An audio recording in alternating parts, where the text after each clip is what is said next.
Apocalipse 7, do verso 1 ao 17. Nós vamos falar hoje sobre a conclusão do sexto selo. Apocalipse 7, verso 1 ao 17. Nós vamos concluir hoje o sexto selo de Deus. O capítulo 7 é uma continuação do final do capítulo 6, que apresenta a volta de Jesus. Antes disso, queria convidar os irmãos a orar um pouco comigo. Senhor Deus, eu te agradeço, Senhor, porque nós estamos na tua casa, o melhor lugar em que poderíamos estar nessa tarde, Senhor. Oh Deus, mas a tua palavra nos ensina que muitos se achegam à igreja, mas não se achegam a Cristo. Por isso eu peço, Pai, nessa tarde, que o Senhor nos dê cada vez mais uma experiência pessoal e profunda com os santos, amável Salvador Jesus Cristo, Senhor.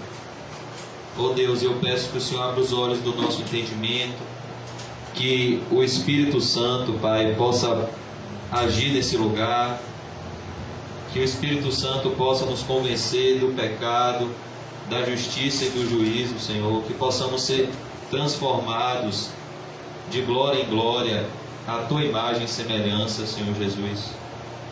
Oh Deus, enche-nos do Espírito Santo, esvazia-nos, Senhor, de nós mesmos, para a honra e glória do teu santo nome, Senhor. Em nome de Jesus, amém, e graças a Deus. Apocalipse 7, irmãos. Nós vamos concluir hoje o sexto selo, e é importante nós entendermos que o livro do Apocalipse, diferente, por exemplo, do Evangelho de Marcos, ele não segue uma ordem cronológica. Ele não tem início, meio e fim. O livro do Apocalipse, ele narra a mesma história diversas vezes, sobre ângulos diferentes, com informações que se completam. Então, no que consiste o livro do Apocalipse? O período em que o livro do Apocalipse ia nos mostrar passo a passo do fim dos tempos. Só que você vai ver, por exemplo, no livro do Apocalipse, o mundo acabando 6 vezes. Você vai ver a volta de Jesus sendo narrada diversas vezes em momentos diferentes deste livro. Portanto, o livro do Apocalipse ele não segue uma ordem cronológica. O livro do Apocalipse é dividido em 7 sessões que narram a mesma história. O período de tempo da primeira vinda de Jesus até a segunda vinda de Jesus e os seus respectivos acontecimentos. Porém, cada sessão desse livro é vista sobre ângulos diferentes que possuem informações que se completam. É como se o livro do Apocalipse fosse um quebra-cabeça que se encaixa e forma o panorama do fim dos tempos. É como os evangelhos de Mateus, Marcos e Lucas. São evangelhos sinóticos. Por que sinóticos? Porque nós temos que analisar esses 3 evangelhos juntos, pois eles têm informações que se completam. A mesma coisa acontece no livro do Apocalipse. Do capítulo 1 ao 3, nós vamos ver o fim dos tempos sob a perspectiva da igreja. Nós vamos ver o cenário da igreja de Cristo nos tempos do fim, onde o Senhor Jesus vai se revelar como aquele que anda nos 7 candeeiros de ouro e tem as 7 estrelas na sua mão, que são os 7 pastores. E nós vamos ver que o livro do Apocalipse, ele gira em torno, irmãos, da volta de Jesus. Apocalipse começa no capítulo 1, verso 7, narrando a volta de Cristo, e Apocalipse termina no capítulo 22, com a descrição: Maranata, ora vem, Senhor Jesus. E nesse livro nós vemos o Senhor preparando a sua igreja para a volta de Cristo. E nos primeiros 3 capítulos, o Senhor Jesus mostra a verdade nos ensinada pelo apóstolo Pedro, que já é hora de começar o juízo. O juízo de Deus, ele já começou, e o juízo de Deus, ele começa por aqui dentro, pela casa de Deus. Então, antes de Deus falar sobre os acontecimentos no mundo, Deus fala sobre o que está acontecendo dentro da sua igreja, com uma frase que se repete: eu conheço as tuas obras. Então, na primeira sessão, João, ele vai mostrar o noivo preparando a sua noiva, de tal maneira que cada mensagem a cada igreja atinge todas as igrejas hoje, no geral, e atinge a cada cristão em particular. Por exemplo, a nossa igreja, aos olhos de Deus, ela pode ter uma definição, e um cristão da nossa igreja em particular pode ter outra definição. Por exemplo, a igreja de Sardes. A definição geral da igreja de Sardes era que essa igreja tinha nome de que estava viva no mundo espiritual, mas ela estava morta. Mas existiam cristãos no meio dessa igreja que não haviam contaminado as suas vestes e estavam com vestiduras brancas. Então nós vemos que o Senhor Jesus, ele revela o que está acontecendo na sua igreja e como a sua igreja deve se consertar para a sua volta. O capítulo 7 é a conclusão da segunda sessão do Apocalipse, que vai do capítulo 4 ao capítulo 7, que vai narrar o fim dos tempos, que vai narrar a volta de Jesus. O capítulo 4 fala da visão do trono de Deus, que tudo que acontece no mundo físico, ele tem uma origem no mundo espiritual, que Deus está no seu alto e sublime trono, e toda a criação de Deus adora a Deus lá no céu. No capítulo 5 vai mostrar o livro que está lacrado com 7 selos, e o único digno de abrir o livro e desatar os selos, que é Jesus. O livro que revela o destino da humanidade e os decretos de Deus para a humanidade.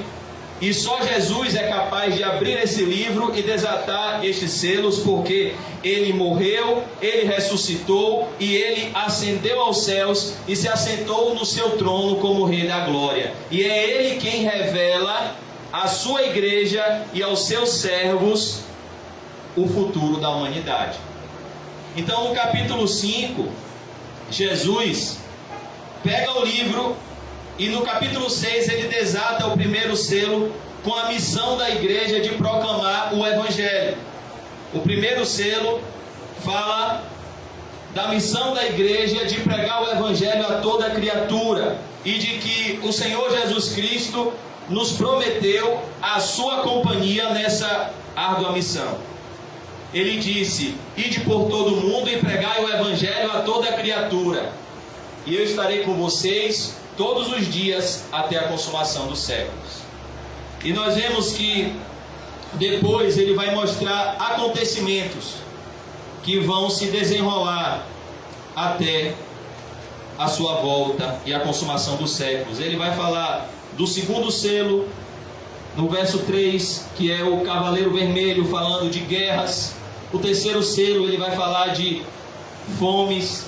O quarto selo ele vai falar de morte, de pessoas sendo lançadas no inferno. O quinto selo ele vai falar daqueles que estão no céu clamando por justiça. E o sexto selo ele vai falar da volta de Jesus. Ele vai falar desse acontecimento. Então, nós vemos aqui que o livro do Apocalipse, se ele seguisse uma ordem cronológica, ele poderia acabar aqui no capítulo 7. Porque aqui no capítulo 6 já narra a volta de Jesus, e no capítulo 7 já vai mostrar a visão dos glorificados no céu. Então, pelo fato dessa mensagem ser passada à igreja de forma oral, o método de ensino dessa carta é o método da repetição. Então ele vai repetir a mesma história 7 vezes. O período da primeira vinda de Cristo até o período da segunda vinda de Cristo. Porém, essas sessões, essas histórias que vão se repetir, possuem informações que se completam. Por exemplo, no sexto selo, Jesus não vai falar, João não vai escrever para a igreja sobre o anticristo. Ele vai falar da volta de Jesus, sem falar do anticristo, sem falar do falso profeta, sem falar das duas testemunhas mártires, sem falar da tríade do mal, sem falar de acontecimentos que outras sessões vão revelar. Então, aqui nós vemos que vai se concluir o segundo ciclo do livro do Apocalipse, que revela o fim dos tempos. Verso 1. Apocalipse 7, versículo 1. Então, se você for ler o livro de Apocalipse de forma cronológica, você vai ver o mundo se acabando 6 vezes consecutivas. Então, a Bíblia não diz isso. O mundo vai se acabar uma vez só. Porém, o mesmo evento é narrado aqui diversas vezes. Apocalipse 7, versículo 1, a Bíblia diz assim: depois disto, depois de quê? Depois de João ver a destruição desse céu e dessa terra. Final do capítulo 6 termina assim: os reis da terra, os grandes, os comandantes, os ricos, os poderosos, e todo escravo e todo livre se esconderam nas cavernas e nos penhascos dos montes, e disseram aos montes e aos rochedos: caí sobre nós, e escondei-nos da face daquele que se assenta no trono, e da ira do Cordeiro, porque chegou o grande dia da ira deles, e quem é que pode suster-se? Agora, no capítulo 7, no verso 1, ele vai dizer: depois disso, depois dele ver a volta de Jesus, ele tem uma visão espiritual, uma visão que nos chama bastante atenção. Vi 4 anjos em pé nos 4 cantos da terra, conservando seguros os 4 ventos da terra. Então perceba essa visão. Ele vê 4 anjos nos 4 pontos cardeais do planeta Terra, representando a totalidade da Terra: norte, sul, leste, oeste. Ele vê 4 anjos, cada anjo em uma extremidade da terra. E o que esses anjos estão fazendo? Conservando seguros os 4 ventos da terra, para que nenhum vento soprasse sobre a terra, nem sobre o mar, nem sobre árvore alguma. Ou seja, eles estão impedindo que uma catástrofe aconteça. Eles estão segurando a ira de Deus, a mando do próprio Deus. É como se o capítulo 7 começasse com a seguinte indagação: sim, você narrou, João, no capítulo 6, a volta de Jesus, como as pessoas diziam na época de Pedro, mas e por que ele não voltou ainda? Por que vocês falam que Jesus vai voltar e ele não voltou? Por que que esse acontecimento ainda não aconteceu? E é isso que o começo do capítulo 7 vai explicar. Depois vi 4 anjos em pé nos 4 cantos da terra, representando os pontos cardeais: norte, sul, leste e oeste, conservando seguros os 4 ventos da terra. A ideia é que eles estão impedindo que o juízo de Deus desça sobre a humanidade de forma definitiva. Eles estão evitando que um colapso aconteça a mando do próprio Deus. Verso 2: vi outro anjo que subia do nascente do sol.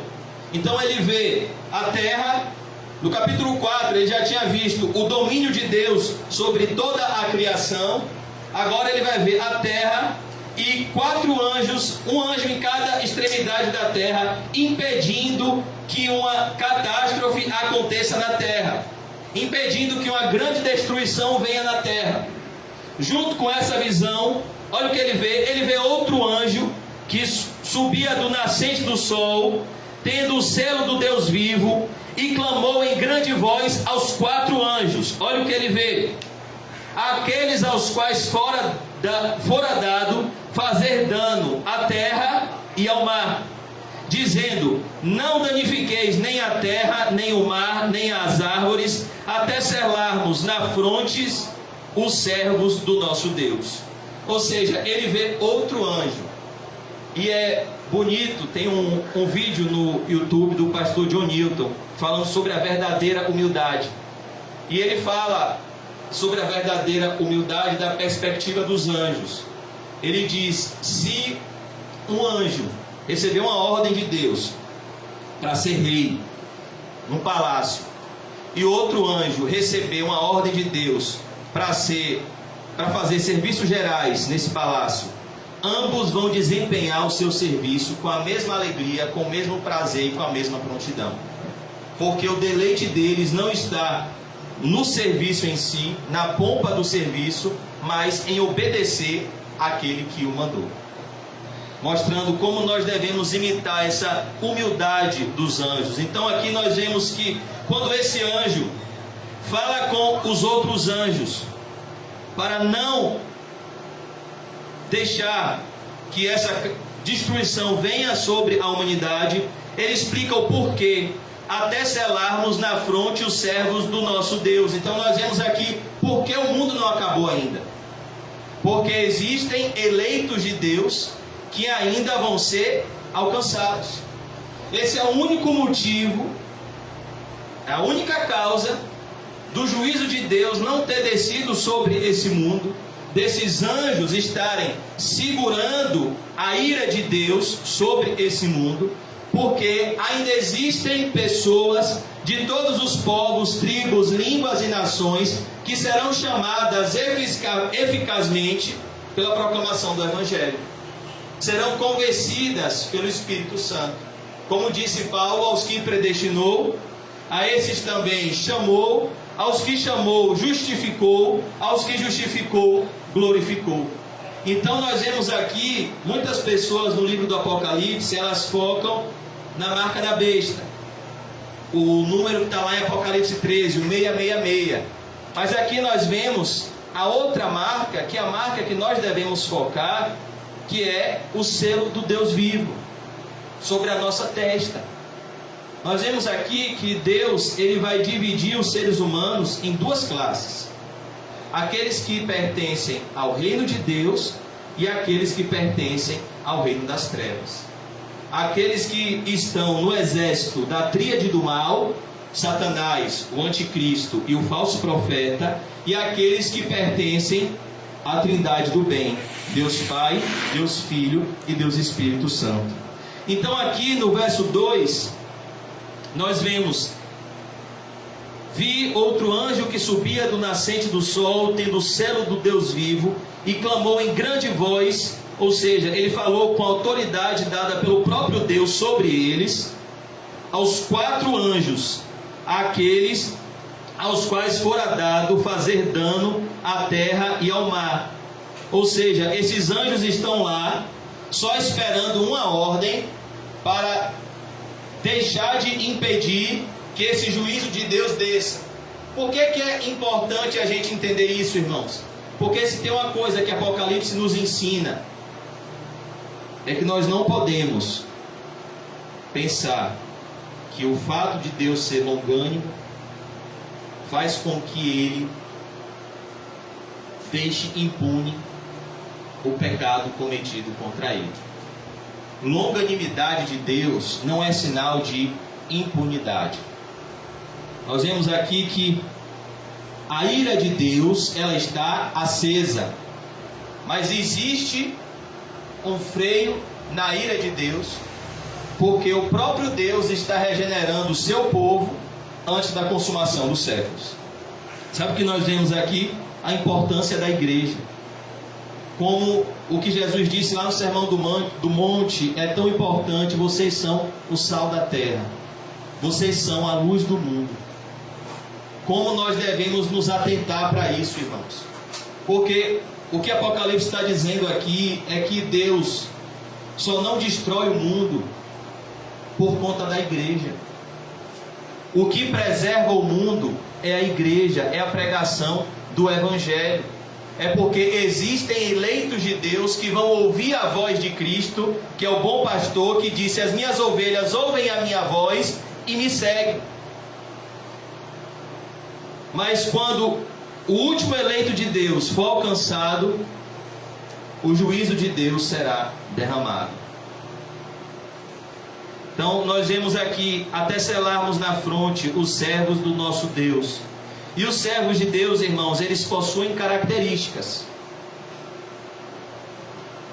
Os servos do diabo possuem outras características.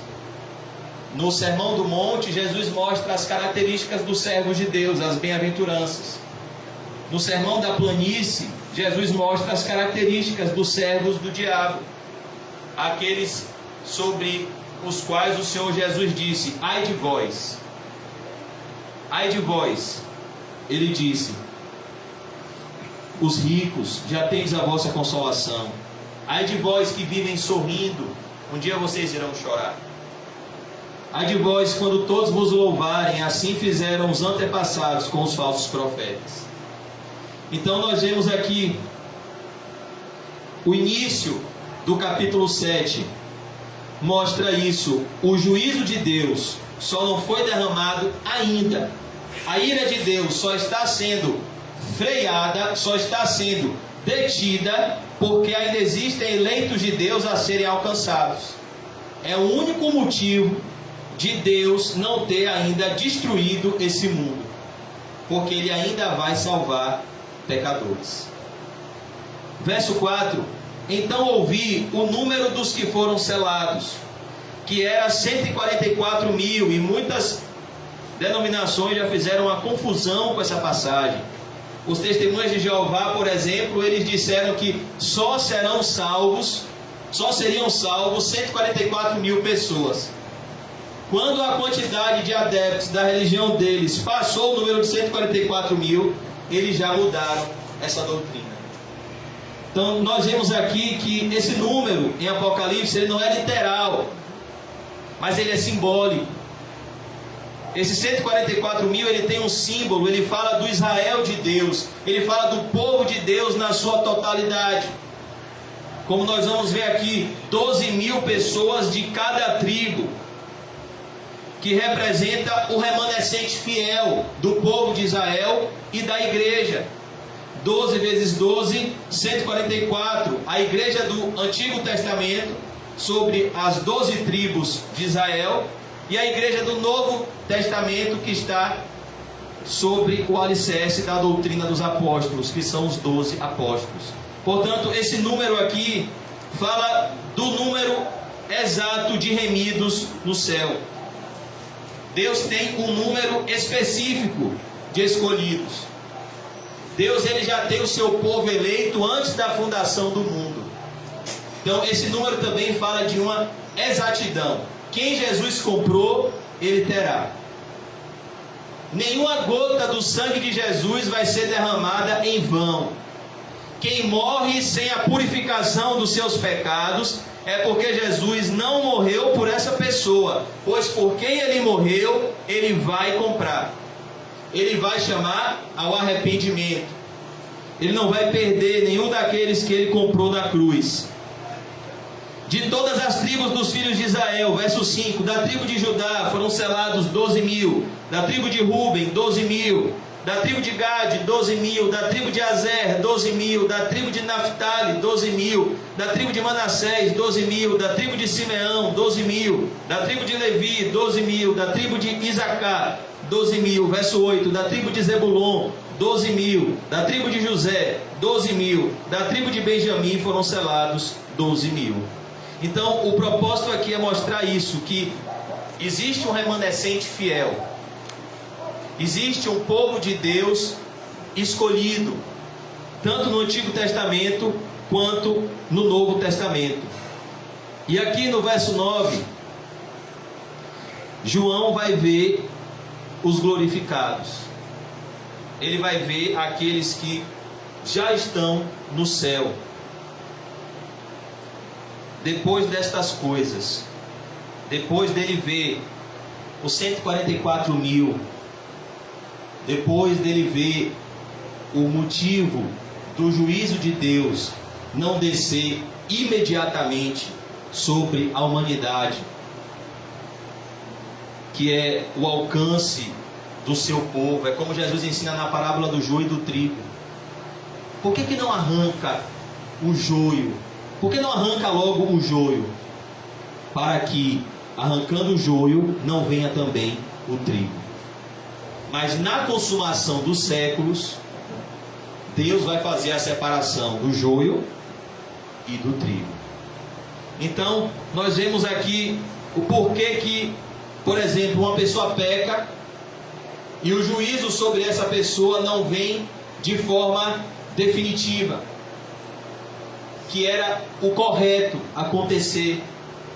Ou, por exemplo, uma pessoa passa uma vida pecando e o que passa nessa pessoa e através dessa pessoa é o sentimento de impunidade.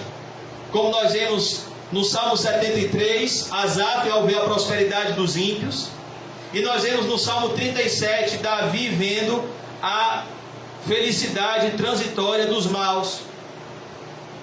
Mas nós vemos, irmãos, que na parábola do rico e do Lázaro, aquele rico, mesmo não tendo suas maldades punidas de forma imediata, houve um dia em que ele teve que prestar conta das suas vilezas. Então, o fato de Deus não nos punir imediatamente quando pecamos, não significa que Ele não viu esse pecado, e não significa que Ele não irá punir esse pecado, pois a Bíblia diz: de Deus não se zomba, o que o homem plantar, é isso que ele irá colher. Então, Apocalipse, no capítulo 7, verso 9, ele diz: depois destas coisas, vi, e eis grande multidão, que ninguém podia enumerar. Então, o propósito aqui é mostrar o povo de Deus, e ele vê uma grande multidão no céu, onde nós queremos estar, de todas as nações, tribos, povos e línguas, em pé diante do trono e diante do Cordeiro. Então aqui ele vê, irmãos, o que nós vamos fazer por toda a eternidade no céu: adorar Cristo e adorar aquele que está sentado no trono, adorar Deus Pai, Deus Filho e Deus Espírito Santo. Em pé diante do trono e diante do Cordeiro, vestidos de vestiduras brancas. O que significa vestiduras brancas? Significa santidade.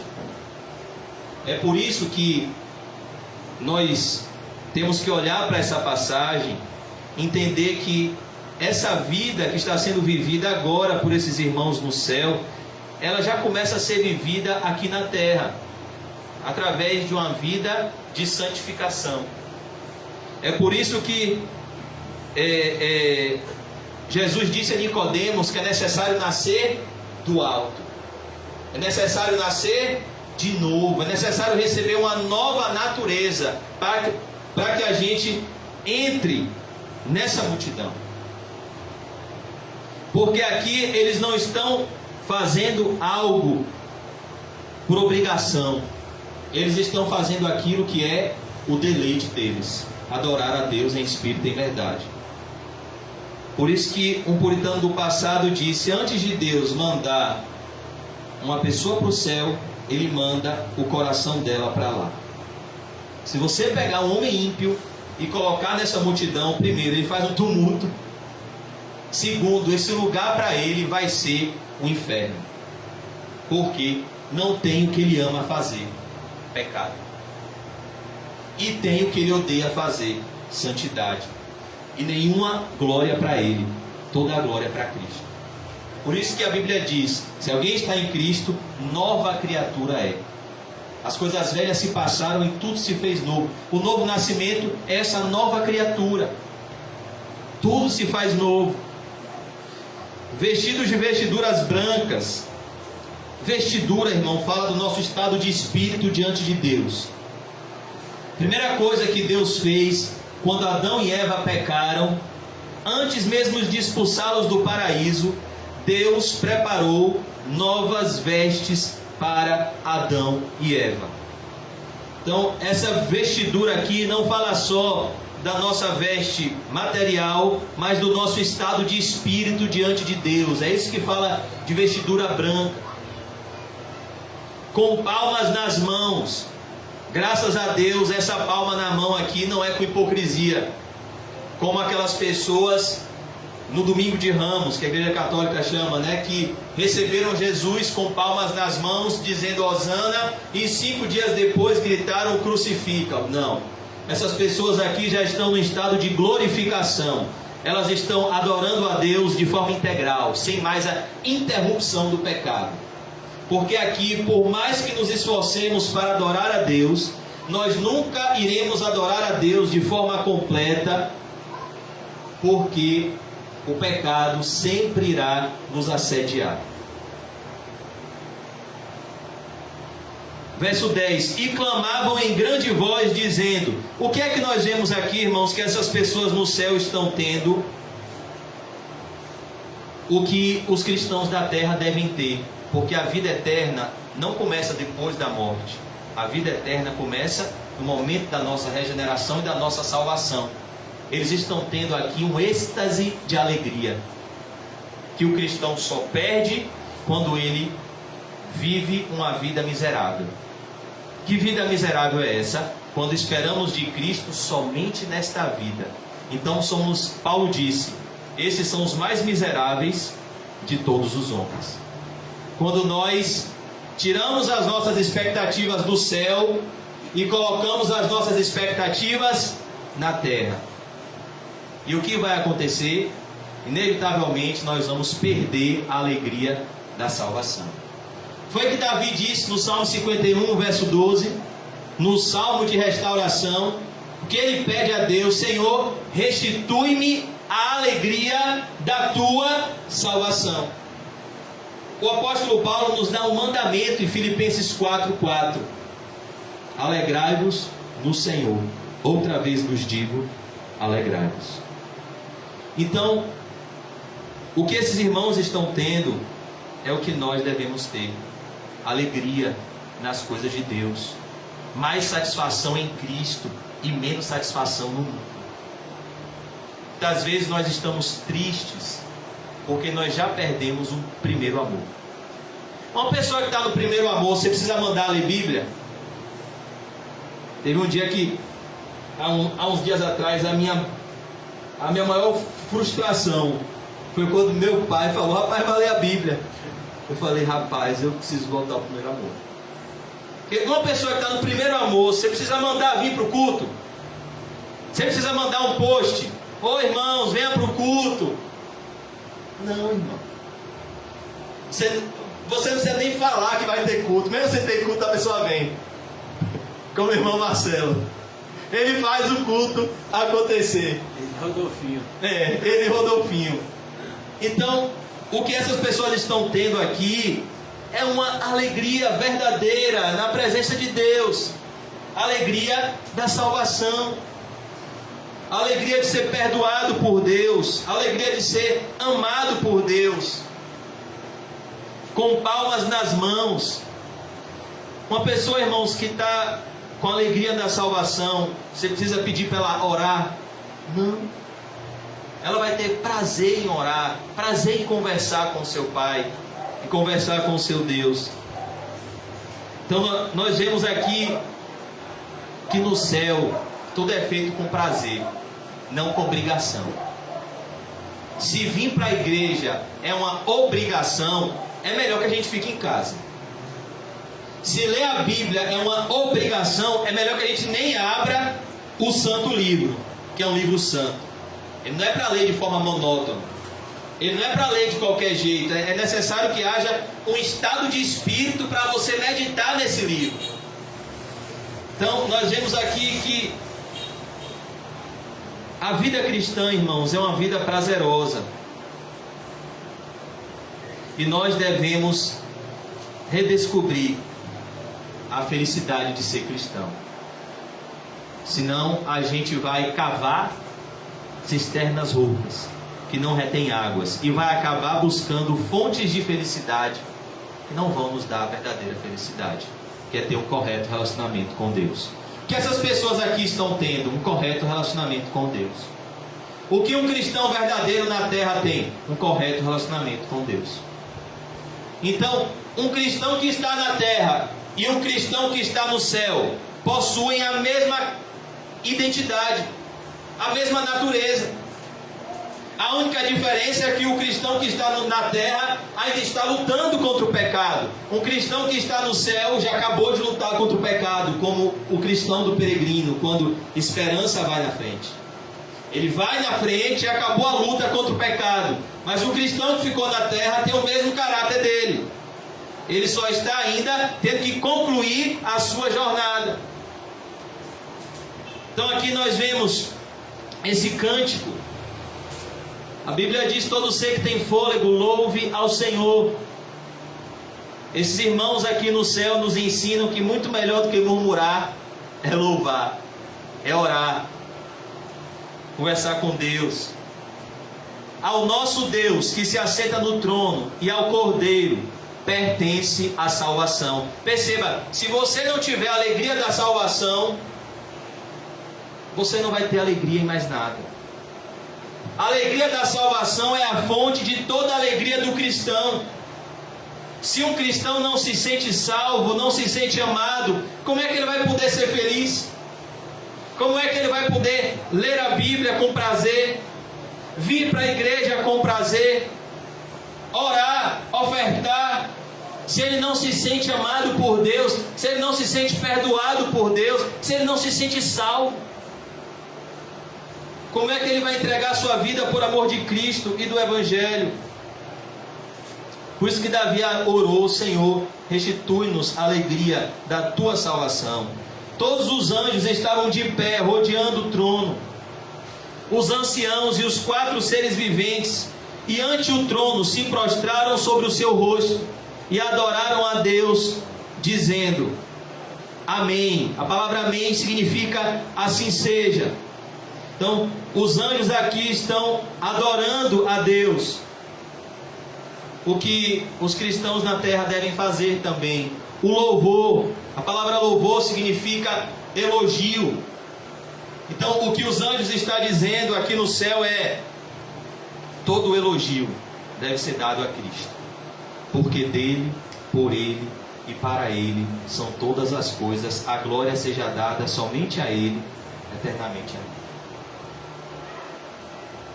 Eles dizem o louvor, o elogio. Esse é o propósito quando a gente canta, engrandecer a Cristo. A glória, a palavra glória significa exaltação, aquele que merece estar acima de tudo e de todos. A sabedoria, aquele que de fato sabe o que faz. Quem é? Deus. E a sabedoria de Deus, ela é muito mais eficaz do que a sabedoria dos homens. Deus pega o sábio na sua própria sabedoria, na sua própria astúcia. A sabedoria, quem de fato, irmãos, tem a sabedoria é Deus. O homem pode ter doutorado, sem comunhão com Deus ele não tem sabedoria, porque Deus é dono de toda a sabedoria. Ele é onisciente, portador de toda a ciência. O conhecimento que de fato tem valor é o conhecimento de Cristo. Por isso que Paulo disse: aquilo que para mim era lucro, eu reputei por perda, comparado com Cristo. Tudo Paulo considerou como esterco: diploma, riquezas, prazeres, reputação alta, ser um religioso renomado. Tudo isso ele disse é esterco, cocô de cavalo, comparado com o que? A sublimidade do conhecimento de Cristo. Isso é a verdadeira sabedoria: conhecer a Cristo, ter um relacionamento pessoal com Ele. Por isso que ele diz aqui: a sabedoria de Deus, irmãos, está nas coisas simples. Deus veio ao mundo como carpinteiro. Ele era simples. Jesus disse: aprendei de mim, que sou manso e humilde de coração. E as ações de graças, ou seja, gratidão. A quem nós devemos ser gratos em primeiro lugar? A Cristo. Porque Cristo é o autor de todo o bem já feito em nossas vidas. A Bíblia diz: em tudo dai graças. Essa é a vontade de Deus para convosco em Cristo Jesus. Todo o bem que nos já foi feito do nosso nascimento até hoje veio de Cristo. Tudo veio dele. Até o carinho da família, o chocolate que você ganhou, os presentes que você ganhou, todo o consolo que você já teve, tudo que é de bom veio de Cristo. E nós devemos ser gratos a Ele. Principal, a salvação. E as ações de graças, e a honra, e o poder, e a força. Nós não temos forças em nós mesmos. Não temos poder em nós mesmos.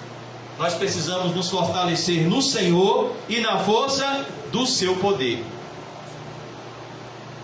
Sejam ao nosso Deus, pelos séculos dos séculos.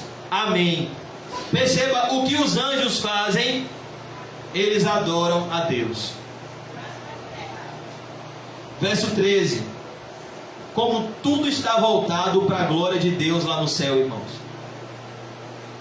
Um dos anciãos tomou a palavra dizendo: olha a pergunta que ele vai fazer. Estes que se vestem de vestiduras brancas, quem são e de onde vieram? Então esse ancião, ele vê a multidão de anjos e essa multidão de pessoas de branco, e ele diz: quem são essas pessoas? De onde eles vieram? Respondi-lhe: meu Senhor, tu sabes. Ele então me disse: são estes os que vêm da grande tribulação. É o que o ancião diz a João. Essas pessoas que estão aí de branco, adorando a Deus em santidade, elas vieram da grande tribulação. E o que significa essa grande tribulação? O momento da partida de todo cristão. No caso aqui, é importante a gente saber, irmãos, que uma mesma verdade da Bíblia pode se referir a dois períodos na história diferentes. Por exemplo, quem já leu o sermão escatológico, Mateus 24, Marcos 13, Lucas 21. A Bíblia vai falar lá em Mateus 24 do abominável da desolação, que está escrito no profeta Daniel. Quem lê, entenda, falando sobre o fim dos tempos. E esse abominável da desolação, muitas pessoas ficam discutindo o que é. Ele acontece algumas vezes no curso da história. Muitos afirmam que esse abominável da desolação foi um episódio que um homem chamado Antíoco Epifânio sacrificou um porco no altar, sacrificou um porco no templo.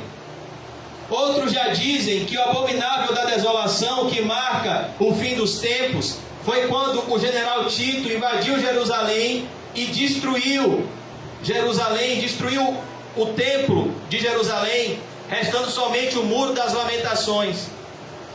E outros já dizem: não, o abominável da desolação é o que vai acontecer quando o anticristo ascender e reinar sobre o mundo inteiro. Quem está certo? Todos. Todos eles estão certos. O abominável da desolação é toda vez que um profano entra num lugar santo e profana aquele lugar. Isso é o abominável da desolação. Isso acontece nas igrejas evangélicas hoje. Pessoas profanas entram no arraial dos santos para trazer impureza ao povo de Deus, para trazer escândalos ao nome de Cristo.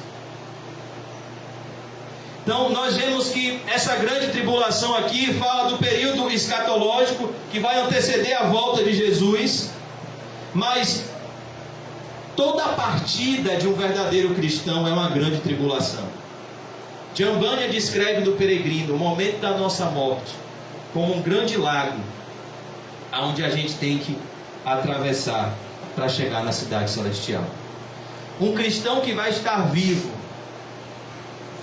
nos anos que irão antecederem a volta de Jesus, um cristão que vai estar vivo quando o anticristo aparecer, e um cristão que está vivo hoje e está morrendo, vamos supor, de Covid, um cristão que está lutando numa UTI contra o Covid e ele morre, ambos estão passando por momentos difíceis.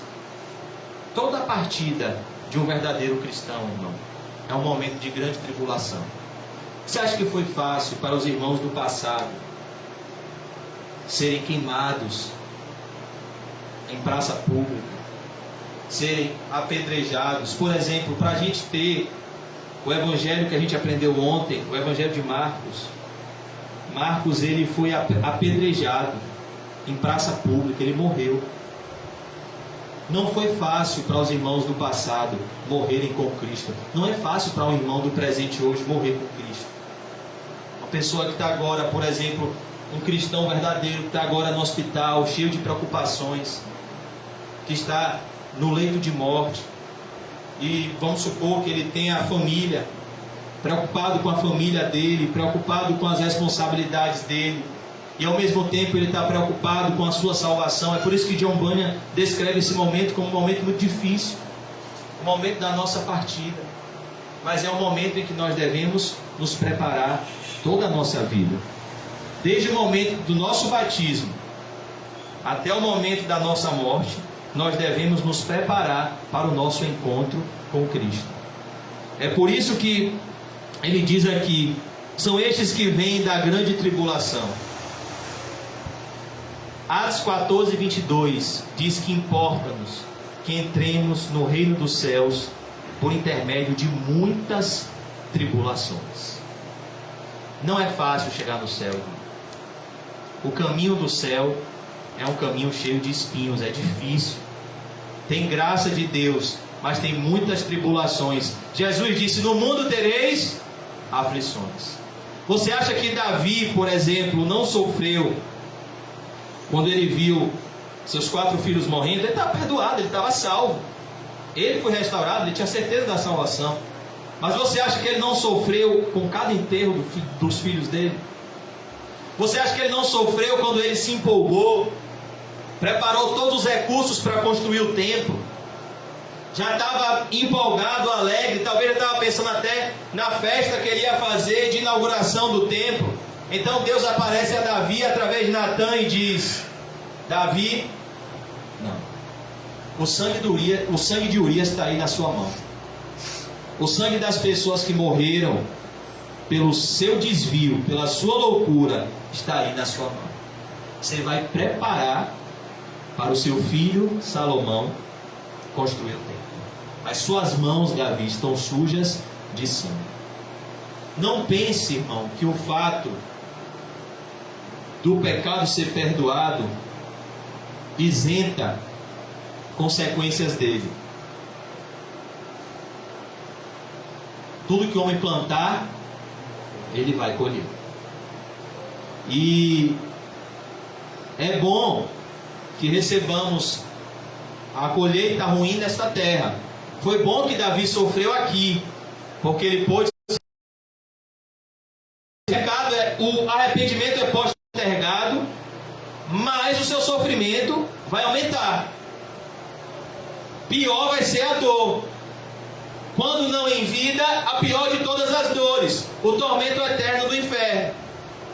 Então, quanto mais cedo o arrependimento chega, menores são as consequências do pecado. Por isso que é melhor a dor do cuidado do que o trabalho do reparo. É melhor você lutar para evitar a queda do que se levantar depois que caiu. Ainda que muitas vezes um cristão caia, mas uma queda gera cicatriz. Eu tenho um aqui no joelho, de quando era pequeno, e tenho outra de 6 pontos na cabeça. A dor passou? Passou. Mas toda vez que eu vou cortar o cabelo, eu tenho que avisar: nessa parte aqui você deixa um pouquinho maior, porque se cortar muito tem uma cicatriz de 6 pontos. Então a mesma coisa, quando Deus nos levanta de alguma queda, Ele cicatriza, mas a cicatriz fica lá. A dor fica lá.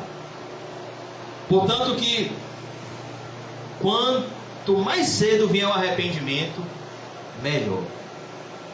Quanto mais cedo você plantar no Espírito, menor vai ser o sofrimento que você vai ter. Agora ele conclui aqui dizendo: por que essas pessoas estão no céu? Porque elas sofreram? Não, essa não é a causa da pessoa ainda entrar no céu. Porque ela passou por uma grande tribulação? Não, essa não é a causa de uma pessoa entrar no céu. Ele vai dizer aqui o motivo dessas pessoas estarem no céu: porque elas lavaram suas vestiduras e as alvejaram no sangue do Cordeiro. Esse é o único motivo porque uma pessoa entra no céu: o sangue de Jesus Cristo. A única coisa que nos faz aptos ao reino de Deus, que nos torna aceitáveis diante de Deus, é a fé em Cristo. Nossas obras não nos tornam aceitáveis diante de Deus, só fazem piorar a nossa situação sem Cristo.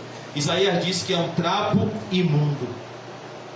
A única coisa que nos faz entrar no céu é o sangue do Cordeiro. Muitas pessoas vão chegar diante do trono de Deus e vão apresentar diante de Deus obras no lugar do sacrifício substituto de Cristo. Não, Deus, eu vivi aquela vida secreta de pecado, eu tinha aquela vida de pecados ocultos, mas assim, eu profetizava, e em teu nome, Deus. Olhe, Deus, eu tinha aquela vida de iniquidade secreta, mas assim, eu expulsava demônio, em teu nome, Deus. Não, Deus, é assim, eu tinha aquele pecado de estimação que eu não quis me arrepender, mas assim, Deus, eu fazia milagres, Deus. Eu ia para a tua casa, os enfermos chegavam, eu orava. Olha que ponto o poder do engano pode ser exercido na vida de uma pessoa. Eu orava sobre esse enfermo era curado, e nem os médicos entendiam o poder da minha oração, Deus. Eu tinha esse pecado, mas olha aqui, eu fazia essa boa obra. Não. Apartai-vos de mim, vós que praticais a iniquidade. O que é que o Espírito Santo faz? Ele nos convence do pecado, ele toca na ferida. Não adianta compensar um pecado com uma aparente boa obra. Quem faz isso são os Espíritos.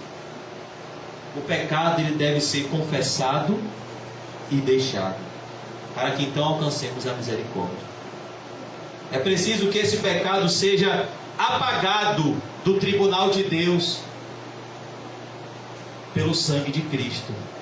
Porque o escrito de dívida, que era contrário a nós, na forma de ordenanças, os mandamentos que nós quebramos, quando cremos em Cristo, Deus encravou na cruz. E agora nenhuma condenação há para os que estão em Cristo Jesus. Então o motivo dessas pessoas estarem no céu é um só: a fé no sangue de Jesus, que é o Cordeiro de Deus que tira o pecado do mundo. Nós não somos aceitos diante de Deus pelas nossas obras, mas pela fé, uma vez que essa fé irá produzir boas obras. E alvejaram no sangue do Cordeiro. Razão porque se acham diante do trono de Deus. Olha porque essas pessoas estão diante do trono de Deus. O que faz essas pessoas aceitáveis diante do trono de Deus? O sangue de Jesus. Em Zacarias 3, há uma passagem muito interessante na Bíblia, que fala sobre o sumo sacerdote Josué. E ele se apresentou diante de Deus com vestes impuras. E quando ele se apresenta diante do tribunal de Deus, vem junto com ele quem? O acusador. O propósito dele é nos acusar de dia e de noite. E a Bíblia diz que Satanás veio para se opor, com inveja do sumo sacerdote Josué. Olhe, Deus, ele está com vestes impuras. Então o próprio Deus fala com Satanás: para trás de mim, Satanás. O sumo sacerdote Josué é para mim um tição tirado do fogo. Então ele manda que anjos tirem as vestes sujas do sumo sacerdote Josué e coloquem vestes novas no sumo sacerdote Josué. É isso que Deus faz quando Ele nos perdoa. Ele nos justifica. Ele transfere nossas culpas, nossas transgressões para Cristo. E Ele transfere a justiça de Cristo às nossas almas. De tal maneira que nenhuma condenação há para os que estão em Cristo Jesus. Você está em Cristo, você se arrependeu, você creu, ainda que os seus pecados tenham sido vermelhos como escarlate. Por isso que o Evangelho é uma boa nova, é uma boa notícia, porque o pior homem do mundo pode crer em Cristo e entrar no céu, e o melhor homem do mundo aos olhos humanos pode morrer sem Cristo e acordar no inferno. 1 Coríntios 13, Paulo diz que uma pessoa pode dar todos os seus bens aos pobres. Você vai dizer que essa pessoa é uma pessoa má? Mas sem amor, essa pessoa não vai entrar no céu. Sem Cristo. Todas as obras sem Cristo são trapos imundos. Por isso que o Evangelho é uma boa notícia. É o poder de Deus para a salvação de todo aquele que nele crê. Se você depositar sua confiança em Cristo, se você se arrepender e crer em Jesus Cristo, todos os seus pecados, o fardo enorme que você está carregando como cristão do peregrino, vai ser tirado de você e vai ser lançado sobre Cristo. O castigo que te traz a paz vai recair sobre Cristo. E pelas pisaduras de Cristo você vai ser sarado. Sabe qual é a experiência do perdão? A experiência de alívio. Davi disse: enquanto eu calei os meus pecados, meu vigor se tornou sequidão de estio.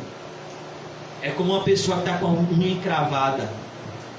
Quando eu chegava lá no Dr. Scholl, minha unha ficava, o canto da unha ficava roxo, ficava uma bola de unha encravada. Aí aquilo sente uma dor, e parece que quando a unha está encravada, você só toma topada no lugar que ela está encravada. É espiritual isso. E às vezes você está indo para o Dr. Scholl, passa pelo paralelepípedo da Avenida 7, o que é que você toma? Uma topada. Você já chega berrando. Mas irmão, dói. Mas no momento que a mulher ou o homem tira aquela unha encravada, o alívio. Oh meu Deus, obrigado. Quando você levanta da cadeira, você já levanta com alívio no pé, porque a unha que estava encravada saiu. É assim quando o nosso pecado é perdoado. Nós sentimos a sensação de alívio. E aqui nós vemos, irmãos, a razão desses irmãos servirem de dia e de noite no seu santuário. E aquele que se assenta no trono estenderá sobre eles o seu tabernáculo. Deus terá uma comunhão íntima e pessoal com o seu povo. O povo de Deus irá habitar de forma plena com Deus, irá conhecer a Deus face a face, como é conhecido por Ele. Essa palavra aqui é a mesma palavra usada para a encarnação de Jesus. E o Verbo se fez carne e habitou entre nós. Deus se tabernaculou com os homens, para que os homens pudessem passar a eternidade na presença de Deus. Olha que coisa maravilhosa. Estenderá sobre eles o seu tabernáculo. Verso 16, concluindo: jamais terão fome. Um cristão no céu, ele não vai ter necessidades. A fome é uma necessidade do corpo. Nunca mais terão sede. Outra necessidade vital para a sobrevivência humana, a sede. A ideia é de que Deus irá nos suprir de forma plena, completa. Não cairá sobre eles o sol, nem ardor algum. Não vai haver nenhum incômodo no céu. Pois o Cordeiro que se encontra no meio do trono os apacentará. Ou seja, Cristo irá cuidar das suas ovelhas de forma plena no céu. E os guiará para onde? Olha porque Jesus é maravilhoso, o bom pastor, as fontes da água da vida. Ele nos levará a beber da vida que jamais terá fim, a vida eterna. Por isso que todo o nosso alívio, irmãos, todo o nosso descanso está no céu. E o que nós vemos aqui é que estar no céu é estar ao lado de Cristo. Ele disse ao ladrão da cruz: ainda hoje estarás sozinho no paraíso? Ainda hoje você vai estar no paraíso? Não, ainda hoje estarás comigo no paraíso. A ideia é: eu não vou soltar da sua mão, porque eu sou onipresente. Deus, Ele... É uma frase de Agostinho que eu amo. Ele ama cada escolhido dele como se só existisse ele. E ele consegue dar toda a atenção necessária a cada filho dele. Então, a maravilha de estar no céu, irmãos, é que nós estaremos nos braços de Jesus e os guiará para as fontes da água da vida. Agora perceba o consolo definitivo do cristão, porque só quem sabe, irmãos, o que um cristão está passando de verdade é Jesus. Só quem conhece as nossas dores de verdade é Jesus. Ele pode muitas vezes até usar um irmão, ele pode muitas vezes até usar meios, mas quem nos consola, irmãos, definitivamente é Cristo. E Deus lhes enxugará dos olhos toda lágrima. Aqui nós vemos o consolo definitivo do povo de Deus. A bem-aventurança se completando. Bem-aventurados os que choram, eles serão consolados. O choro pode durar uma noite, mas a alegria vem ao amanhecer. E não existe melhor amanhecer do que morrer e acordar no céu e receber o consolo definitivo de Jesus. Eu amo um exemplo que Spurgeon deu sobre o céu. Spurgeon, ele era meio maluquinho e ele tinha depressão, e uma das coisas que consolava ele era pensar no céu. E uma vez, ele pensando no céu, ele fez uma conjectura: como vai ser quando ele chegar lá? Quando ele chegasse lá, agora ele já está lá. E ele imaginou o primeiro dia dele no céu. Então ele imaginou ele se deslumbrando com a glória de Cristo, desfrutando de prazeres indizíveis na presença de Cristo. E ele imaginou: meu Deus, eu nunca mais vou desfrutar um prazer desse tamanho na minha vida, porque isso aqui é bom demais, esse consolo é bom demais. Aí ele disse: então acabou o primeiro dia, e chegou no segundo dia, a experiência que ele teve foi ainda melhor ao lado de Cristo. Então ele pensou que não tinha mais uma experiência melhor, e no terceiro dia a experiência dele se tornou ainda mais prazerosa ao lado de Cristo, e esse prazer jamais terá fim. É a vida eterna que Deus tem para o seu povo. Agora eu vou concluir com uma pergunta: você vai trocar esse prazer eterno, incomparável, ao lado de Cristo, por alguns pouquíssimos anos de prazeres transitórios do pecado sem Ele, e depois passar uma eternidade sofrendo? O que Jesus disse de Judas vale para toda a raça humana: era melhor não haver nascido do que nascer e não nascer de novo, e não entrar no reino dos céus. Porque uma hora a ira de Deus vai se derramar. Cabe ao homem morrer uma única vez, depois disso segue-se o juízo. Não há consolo para os ímpios, mas há um consolo eterno, irmãos, para o povo de Deus. Por isso a Bíblia diz: feliz é a nação cujo Deus de Israel é o Senhor. Vamos orar. Senhor Deus, eu peço, Pai, que o Senhor nos encha com a alegria da salvação.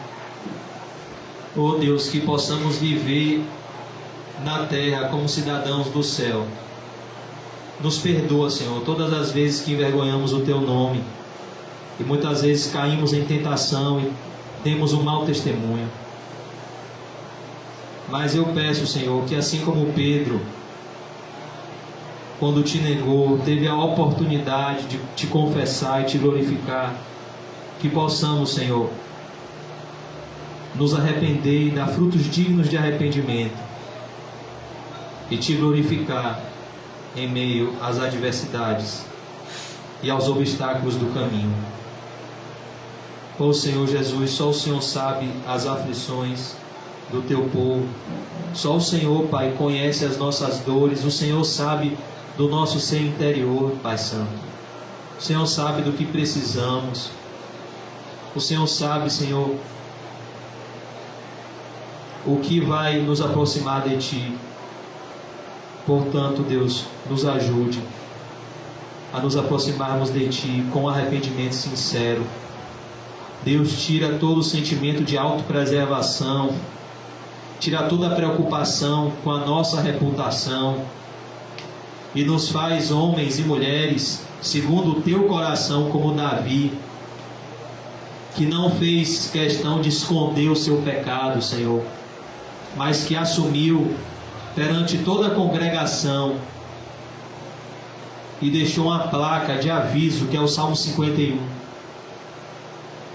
de que mesmo uma pessoa que anda com Deus pode ter uma queda de tal forma que parece que ela nem conheceu a Deus, mas que há um caminho de restauração e de reconstrução do altar caído, Senhor, que é o caminho do arrependimento. Nos ajude, Senhor, a não nos preocuparmos com a nossa reputação. Mais uma vez eu te peço, porque quem nos justifica é Cristo, Senhor. Tira todo o orgulho, toda a vaidade, Senhor, tudo que não vem do Espírito Santo das nossas vidas, e nos enche, Senhor, com a Tua graça e com a Tua glória. Nos enche do Espírito Santo, para que possamos perseverar até o fim, Senhor. Nos dá a alegria da salvação, para que possamos evangelizar. Nos dá, Senhor, uma preocupação e uma ocupação com aqueles que estão morrendo sem Cristo. Nos ajude, Senhor, a orar mais por aqueles que estão perdidos, pois o Filho do Homem veio buscar e salvar o que se havia perdido. Oh Deus, nós não queremos chegar no céu sozinhos. Nós queremos companheiros e companheiras de jornada. Por isso nos ajude a darmos um bom testemunho e a pregarmos o Teu Evangelho a toda criatura, a tempo e a fora de tempo. Em nome de Jesus, nos guie em paz para os nossos lares, Senhor. Nos ajude a viver como os nossos irmãos que já estão no céu, uma vida de santificação, sem a qual ninguém verá o Senhor.